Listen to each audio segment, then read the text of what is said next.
I believe my greatest sin has to be the fact that I know a little bit of history.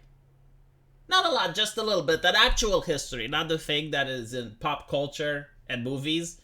No, like genuine history.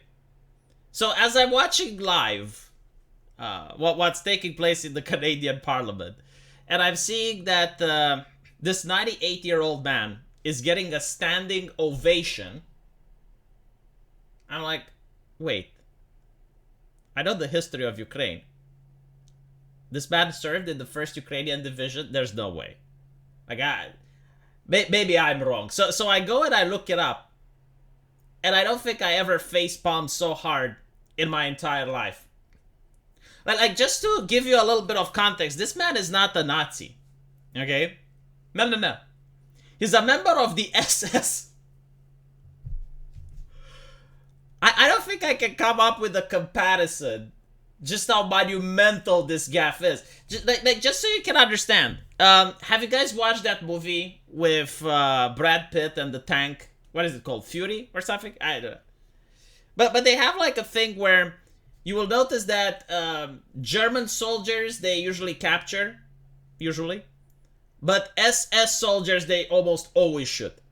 And even if they surrender, right? And this is inspired from real events. You need to read a little bit on the history of the SS. I mean, I don't know how to explain here just how bad this is, but yeah, he got a standing ovation, and not only that, like as you can see here, God, Justin Trudeau, Zelensky, and whomever is next to him, like they're all cheering and they're all applauding and they're happy. And again, this goes to show that these individuals just do not understand history at all. Like all these politicians, what they appear to me is professional actors which have to read speeches from a script, have to read speeches from a prompter, but they're not very intelligent people. Like, there is no way. Look, if I was on the Archcast and I was with Arch while this was happening, and you tell me a 98-year-old Ukraine, 1st Division, I mean, look, it's possible that you can be wrong. You know, it's possible that maybe you're mistaken.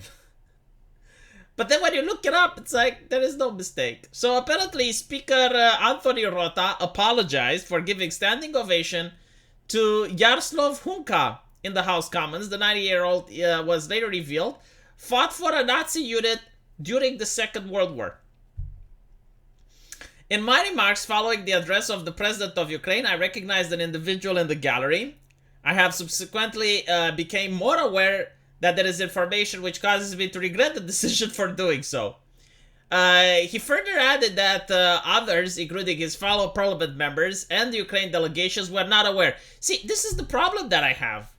Why weren't you aware? Like we are moving towards more interesting times where the government has to help us. Right? Like, if there's any danger, social media harm, online misinformation, online disinformation, fact checkers, we need the guidance of the government.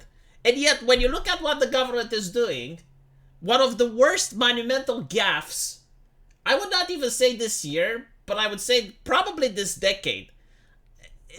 Obviously, there is no accountability. Like, if there was accountability, all these people would be fired. If you were to do this at a private company, and you would embarrass your corporation in such a manner, you would be fired the next day. There is no even questioning of what would happen. I mean, I know people who got fired for doing the OK sign. Like, this goes beyond the fucking pale. And all you have to do is to pull out a smartphone and do the checking. Like, it's not that difficult. I mean, someone must have vetted this guy, right? Like, someone must have looked. But no. Apparently, I particularly want to extend my deepest apologies to the Jewish community, the Jewish communities in Canada and around the world. I accept full responsibility. Yeah, and are you going to quit your job? No. Are you going to resign? No. Oh, you accept your responsibility. What does that mean? Nothing. Empty platitude and words. Again, like, if a common individual would do this blunder on social media, you would be fired the next day. So my advice is get elected, get into office, and then you can make whatever blunders. I mean, you can be Justin Trudeau, you can wear blackface, that's fine. You can convince other members, you can troll them to give a standing ovation for an SS member. Apparently, no one gets upset if you do that. During the Ukrainian President Vladimir Zelensky visit to Ottawa on Friday, MPs honored 98-year-old in the House of Commons. Several Jewish advocacy groups condemned member.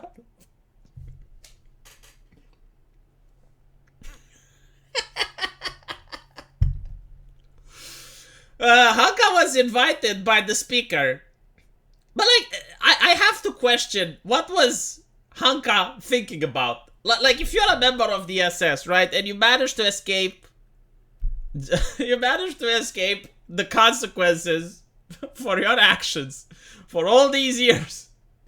And then you're invited by the member... Like what must go through your head? Like, surely you must have watched history unfold. Like, surely you're aware of how the Nazis are being viewed in 2023. So, like, when a member of the Canadian Parliament invites you to give you a standing ovation, like, why would you go? You'd probably be like, no, I don't feel good. I'm sick.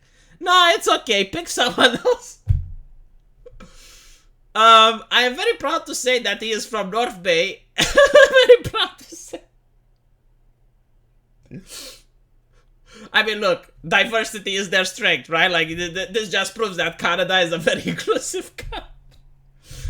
He is from North Bay, and from my riding of Nipsing Timiskamik, the Ontario MP said as an introduction, he's a Ukrainian hero, a Canadian hero, and we thank him for his service.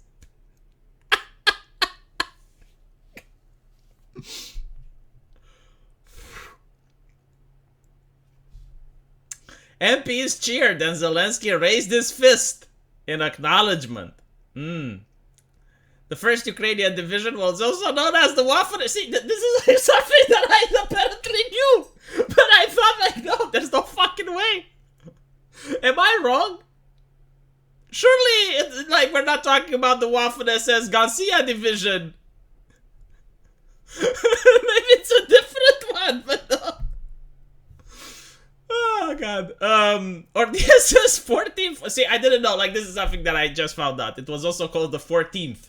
Waffen division. I knew that it was called Garcia. Like, this is what I knew. A voluntary unit that was under the command of the Nazis. The Friends of Simon Wiestal Center for the Holocaust Studies issued a statement saying that the division was responsible for the mass murder of innocent civilians with a level of brutality and malice that is unimaginable. Yeah, the SS is kind of renowned for that, which, again, if you watch the movie with Brad Pitt, and you're wondering, like, why do they hate the SS so much? This is the reason. Like, it's historical. We're not talking about, like, fiction here. An apology is owed to every Holocaust survivor and veteran of the Second World War who fought the Nazis. The Brit Canada CEO said it is beyond outrageous that the parliament honored a former member of a Nazi unit. Again, like, you're downplaying it when you're saying a Nazi unit. Like, I know it's difficult to believe, but the SS, like, goes even further. Saying that the Ukrainian ultra-nationalist ideologues who volunteered for Galicia division dreamed of an ethnically homogeneous Ukrainian state and endorsed the idea of ethnic cleansing. That is true. Like, this is actual factual, no? Like, this... We understand an apology is forthcoming. We expect a meaningful apology. Parliament owes an apology. How many times can you say apology in the one lecture? Like, apology! Apologize! This is not about apology, by the way. Like, you made a gaffe, which goes to show that even the people that share wisdom to the masses, where, like, you're the only ones where information and science flows through, you are capable of making a gaffe that average citizens would not make. Like, it's not that fucking hard to just so you can understand the low level of preparation. Like, all you had to do is to Google this guy's name, and you'd find out where he served, and it, like, would be, like, on front page of Google. You find, maybe like, it's Google to blame, you know, because they tinker with the search engine and the algorithm. So I do understand that it's more difficult to find information now using the Google engine than it used to be back in 2016, but it's still no fucking excuse. The Center for Israel and Jewish Affairs. Canada's Jewish community stands firmly with Ukraine in its war against Russian aggression, but we can't stay silent when crimes committed by Ukrainians during the Holocaust are whitewashed. We find the reports of this individual histories very troubling. Parliament owes an apologies to all Canadians. No, like, you know the apology when you claim that you know better than all Canadians, right? Like when Parliament says shit like we need to get in touch with social media to see what people are posting online so we can keep them safe and from misinformation and half about information. Yeah, you need to stop with that shit.